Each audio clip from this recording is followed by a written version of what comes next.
Good morning and welcome to the Core Connection. I'm Mira Rubin here with you on Enlightened World Network. And today's topic is design. What if we were to actively be designing our lives? If we partnered with our greater intelligence in a more conscious and deliberate way, what might that look like in um, in our life design? So we'll be exploring potentials and possibilities and maybe how we can harness them in our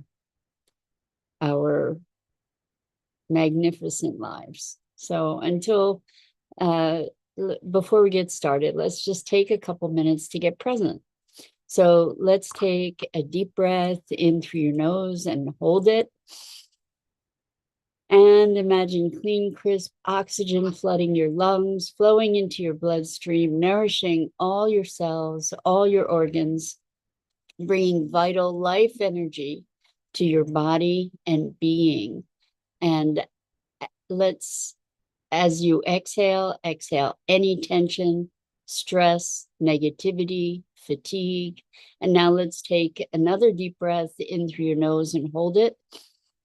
This time, imagine brilliant bright light lighting you up from the inside out, illuminating, electrifying, and energizing all your cells, all your molecules, your electrons, creating a brilliant beam of light and energy from your heart out into the world. And as you exhale, exhale any remaining tension, stress, negativity, fatigue. And now let's press our palms together. Vigorously rub your hands together to feel the friction, the temperature, the pressure, the motion, the tickling and tingling when you stop, and allow all those sensations to bring you present right here, right now, into this remarkable physical form that enables us to experience life. Welcome, welcome, welcome. So, today we're talking about design and what would it look like to be an active and conscious participant in the design of our lives. And I think that the undercurrent of this conversation, good morning, Robin, welcome. So good to have you here with us this morning. We're talking about designing our lives and what might that look like. And I tend to believe that there is a greater design for our lives and for the way our lives unfold. And um, my my context, not saying it's true, but it's where I come from, is that there is a greater orchestration or a greater um, theme or rhythm that kind of guides our lives into opportunities, into different expressions, and that may be guided by our higher self that is presenting us with all different opportunities for learning and growth and expansion. And we don't always take advantage of those opportunities, but uh, what if we tried, what if we intended a more conscious awareness and partnership with those intentions? And how might we do that? And so we talk a lot about connecting to the impulses of your heart, the authentic impulses of expression that are coming from your heart, the drive, the yearning, the desire, um, the calling that emanates from our deepest heart and soul. And one of the ways that I think that we can be more consciously engaged in our own evolution and the design of our lives is to pay attention to those impulses, those drives, those calls for expression, that essence that is asserting itself into the world, that is calling for our attention, and to feed those impulses. Now, I'm not talking about frivolous impulses necessarily. I'm talking about the persistent whispers, or the persistent calling. Sometimes maybe it's not a whisper at all. Maybe it's just a deep, deep calling forward that is perhaps that greater self calling us into our expression. I was listening to Bashar. Bashar is someone, is a channeled entity, and I don't recall the name of the guy who channels him, but it was interesting he was talking about manifesting and law of attraction. And he was saying, it's not that we need to learn to attract. It's not that we need to effort at that at all. That we already have this frequency that is attracting our essence, expression, opportunities, possibilities. It's already being attracted to us. What we need to do instead is to release those things that are obstructing what we're attracting. We need to release our resistance, the impediments to the receiving. I thought this was a really interesting kind of flip on our general understanding of how law of attraction works, that it's already being attracted. We already have the frequency that's calling those opportunities forward. And we put up all these blockades, these impediments to receiving those things that are going to most deeply nurture our expression and our soul. And so in becoming a conscious participant in the design of our lives, perhaps one of the greatest things that we can do, maybe one of the greatest contributions that we can make, is in releasing our resistance. And this resistance shows up in a multitude of ways. It's not saying, oh, I don't want that, or stay away necessarily. The resistance can be showing up as beliefs about ourselves, about our worthiness, about how things work, about who we are. Oftentimes, what repels the things we're trying to attract is our experience of ourselves, the limiting of our experience of ourselves, the history that we pull from the past and project into the future, the ideas about how things are and how we are. And as we perpetuate those patterns of thought and being, we are creating or perpetuating certain frequencies. If everything is energy, and I tend to believe it is, I mean, it's scientifically proven, I guess, that everything is energy,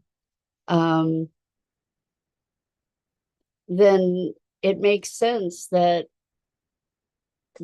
one of the biggest ways that we can facilitate our greatest expression, growth and expansion, is by freeing any blockages to the free flow of energy. And that's what happens when we have these beliefs that are creating a frequency that is kind of can be like a force field pushing things away. Oftentimes we think our beliefs are expansive, but many of our beliefs, instead, maybe all of our beliefs, are limiting rather than expansive, because it kind of locks us into a particular perspective, a particular container, so to speak. And our beliefs become sort of the filters through which we experience the world. I watched a really wonderful TED Talk over the weekend, and it was for the second time. I really recommend it. It's called I think it was called My Stroke of Genius, or My Stroke of Awareness, something close to that, by Dr. I think her name is Jill Bolte Taylor. She's a brain scientist, and she had a stroke. And she was in the process of having the stroke, to recognize what was going on in her brain. And in this talk, she made such a magnificent distinction between the experience of the right brain and the left brain. And in the process of having this stroke, her left brain went offline. The left brain is the brain, the part of our brain that analyzes and categorizes. It's a linear kind of thing, and it tries to make sense of things and makes associations. And the right brain is the expansive self. And she really expressed this so magnificently. She said that in her experience, she was seeing herself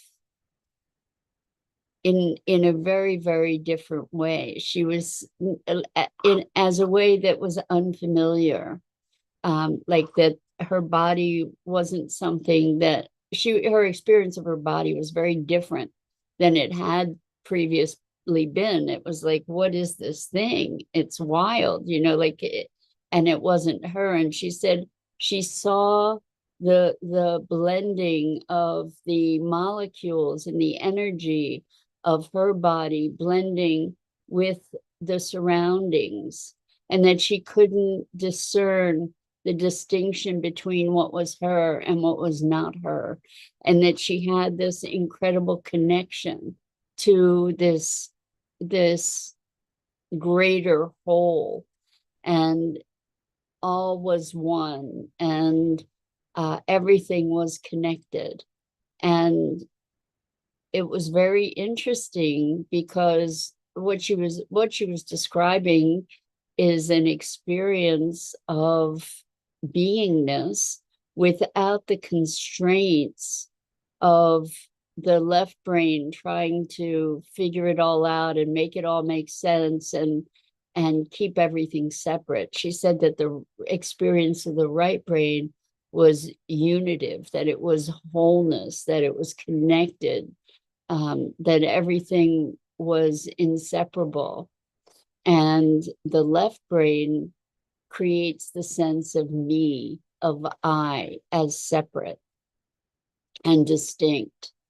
And our culture, maybe just by nature of our brain, has been exceedingly left-brained, very much about separation and the conversation that culturally, the cultural conversation that is emerging is one of greater unity, greater wholeness, greater connectedness. And it's very interesting to be looking at the parallels between the left and the right brain function and this movement from separation to connection.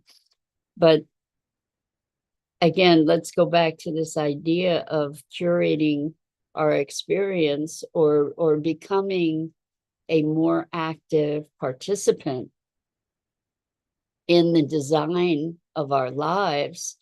If we can release, perhaps it's more of this left brain thinking,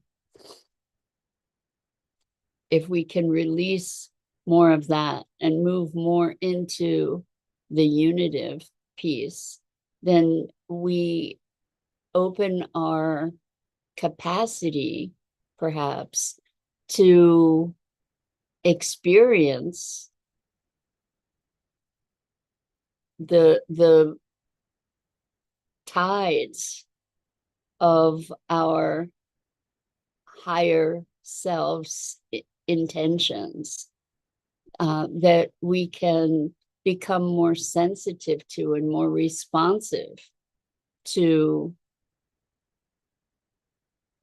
this greater ebb and flow, this greater movement, this greater sense of purposeful expression. And when I say purposeful, it's not the kind of purpose that we identify from our day-to-day doingness, but a connection to the greater tides of life itself, that we become more connected to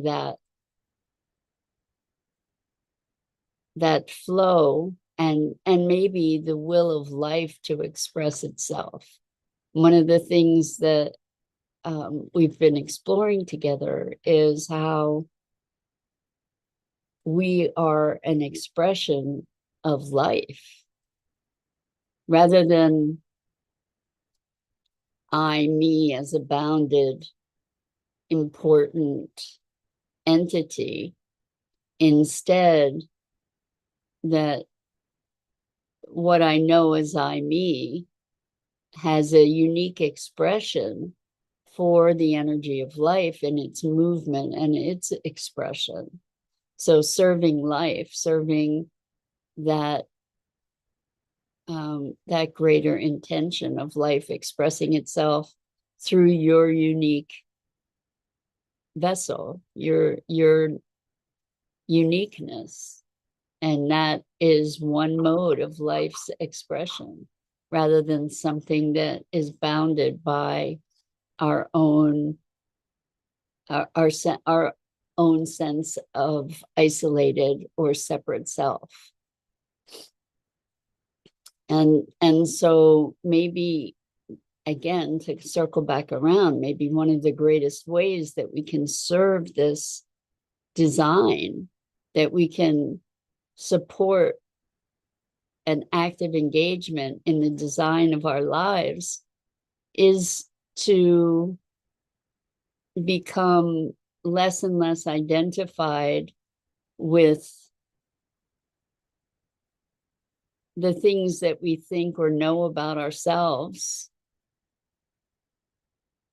to move into an exploration of what is emergent within us in terms of the will to create, the desire to express or explore, discover. That so often, this is something that I've seen so often, is that we might have these wild and crazy dreams. And I don't mean sleeping dreams, I mean like dreams for our lives. And we allow our limited sense of self to crush those dreams before they ever begin, rather than allowing ourselves to expand into them. We shut them down, we close them out, we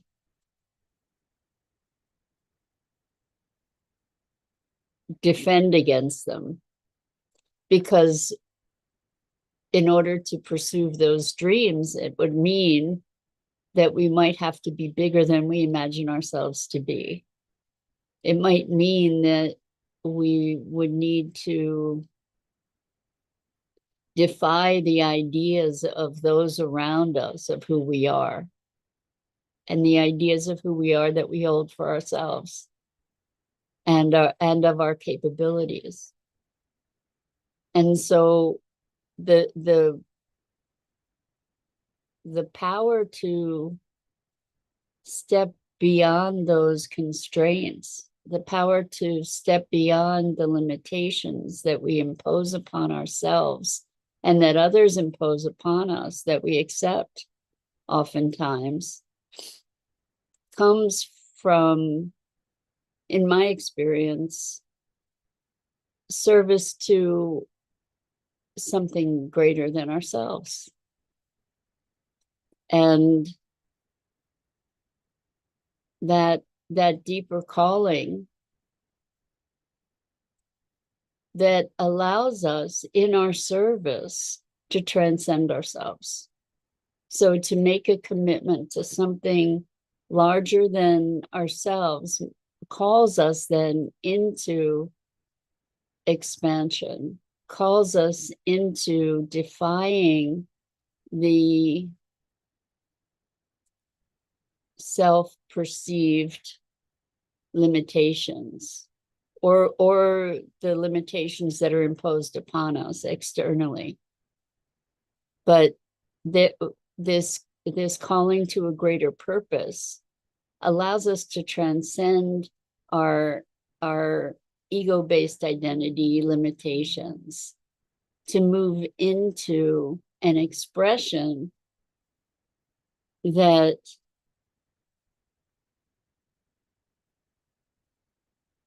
expands, that has to expand our sense of who we are. You know, that it's ironic perhaps that in letting go of our ego identified limitations, you know, we often think of ego as something that's all puffed up, but oftentimes we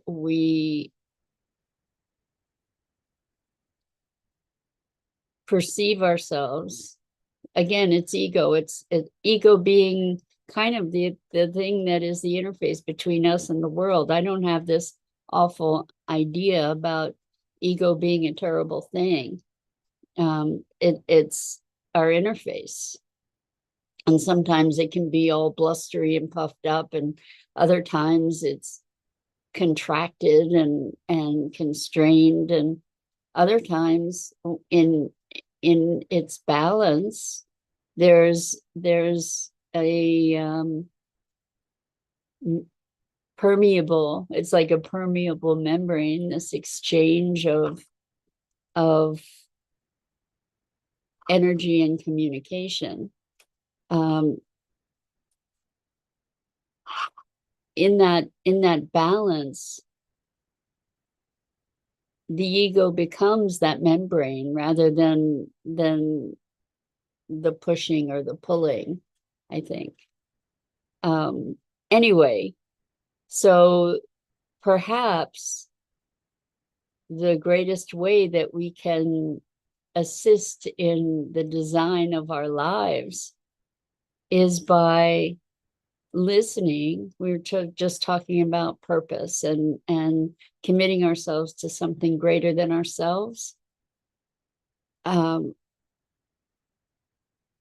It's kind of a way that we can, by transcending ourselves, we find ourselves and we find our greater expression, and we become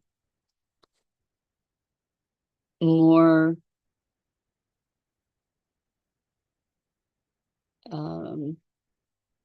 I don't know, all these different words are coming to mind, more loyal, more digital, more vigilant or diligent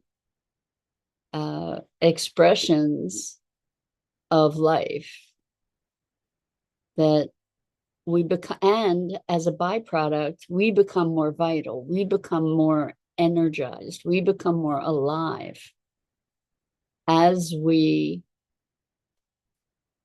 push these limits. So I've been learning about limbic system impairment and how that can result in all kinds of symptomology. And as a culture, we typically go after the symptoms and try to fix the symptoms without recognizing what the cause is, what the foundation is. And one of the things that I came across is that learning, true learning, which is going to our edges, pushing our edges, that true learning helps us to become it, to create neuroplasticity, the ability of our brain to generate new, to heal in all kinds of ways. So Robin says, well spoken, pay attention to your thoughts, find the positive in your ways along your journey. Thank you, Robin. Yes, we have the ability to reframe all the time, and we have the ability to retrain ourselves and to go to those edges. And as we go to those edges expand. And as they expand, our expression expands. And I think that we have the ability by kind of pushing those edges to move into greater connection, greater wholeness, greater oneness. And through that greater wholeness, oneness, connection, we have the ability to experience greater fulfillment and greater expression. And a greater sense of alignment within ourselves and with our purpose in the world. So that's it for today. I'm Mira Rubin. This is the Core Connection, and I go live each weekday morning at 9 a.m. Eastern here on the Enlightened World Network Facebook page and YouTube channel, and my Facebook pages as well, Mira Rubin. And I invite you to check out the other awesome programming on Enlightened World Network and Enlightened World Living. And it's always, always, always a privilege and a pleasure to spend this time with you, exploring life together. So until next time.